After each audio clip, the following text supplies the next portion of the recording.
kalfadhiga afraad ee baarlamaanka Soomaaliya ayaa toddobaadkan ka furmay magaalada Muqdisho waxaana jira xilligan doodo siyaasadeed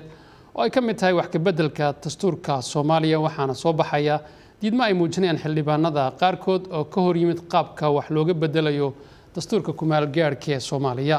warbixin arrintaas ku saabsan waxa Muqdisho inooga soo diray wariyaheena Cabdiqaadir Maxamed Cabdulle kalfadhigan afraad ee u furmay aqalka hoose golaha shacabka ayaa ku bilaabanaya doodo waaweyn oo ka mid tahay wax ka beddelka dastuurka kumeel gaarka ah madaxweynuhuna uu dhawaan labada aqal ka hor cadeeyay mowqifka madaxtooyada ee la xiriirta dhamaystirka dastuurka kumeel gaarka ee Soomaaliya xildhibaanada qaar ayaa si adag kaga soo horjeesta qadiyadan iyagoo qaba in daran gaar laga leeyahay wax ka beddelka dastuurka Soomaaliya xilligan waxaa markaa hadda soo korortay in madaxweynuhu uu jeclaaday system asaga gaar u ah asaga fidgareeyay oo asaga uu isku jaangooyay aan laga heshin laga hadlin laga doodin Soomaali inta isku timid ay dhaheen wixii hore lama anfacaan xaqii uu gurnaa kaliya soo jeclaaday dadkan inuu ku qasbo laakiin golaha keenay ka dooday golaha habka loo keenaya qaldan balse waxaa jira xildhibaano kale oo iyana qaba dhamaystirka dastuurka inay tahay dhaba iftiimayo cagta la saaray haddii lagu guuleysto runtiina waxaan isleeyahay guuxa hadda jira wax aan weli la gaarin ayay ka guuxayeen weli hadda dastuurkiina ma soo gaarinba sida loo bedelayo iyo sida uu yahay iyo qodobada ku jira marka laga reebo waxyaabaha xanta oo suuqa yaala waxaa fiican qofka xildhibaanka ah ee mas'uulka ah markii waxa ay soo gaaraan ka bacdi in uu ka hadlo waxaan isleeyahay runtii dastuurka maanta aan haysano 10 iyo dhowr sano ayuu yahay ku meel gaar dhowr baarlamaan oo naga horeysay ayaa runtii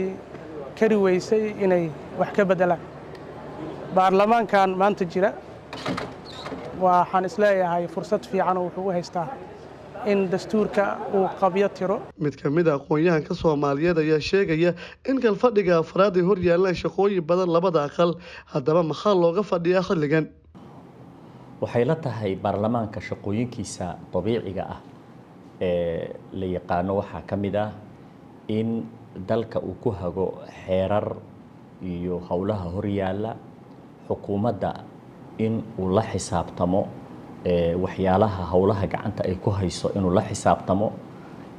heshiisyada caalamiga la soo garo in uu yaani baarlamaanku uu ansixiyo ayaa mataqaana la socda dalka xaaladda amni uu marayo iyo dhaqaale midka yaani mar walbaba la socdo oo haga ayaa ugu muhiimsan marka waxyaalahaas oo dhan waxay keenaysaa baarlamaanka marxaladda maanta oo furmay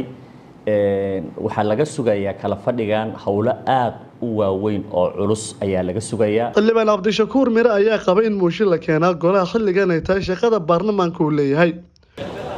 dibdhac siyaasadeed ma in la doodo oo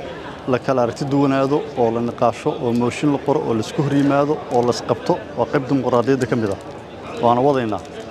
وما نشقين دونت ما أقولان إنه هدي وحب برمان كمر سنة لما أقون سنة لما اعترافيه وحنا إيماني سؤال الحريرة إنه ضل كلية الدستور عن سقوف قصنين تاسنا وعي وحده ما يصير شرعي ضلك xildhibaan khusul asna ka mid ah xildhibaanada golaha shacabka ayaa u sheegay VOA in xilligan aan la joogin mooshinno inay jiraan qadiyado waaweyn oo muhiim ah dalka in waqtigan waxaan isleeyahay cidii mooshin wada waa cid oo xaqal daacinaysa dadaalada dalka uu ugu jiro arrimaha la dagaalanka argagixisada deyn cafinta qaadista cunaqabateynta hubka iyo wax ka beddelka dastuurka inta qofkii diidana waa dareemi kartaa dan qaran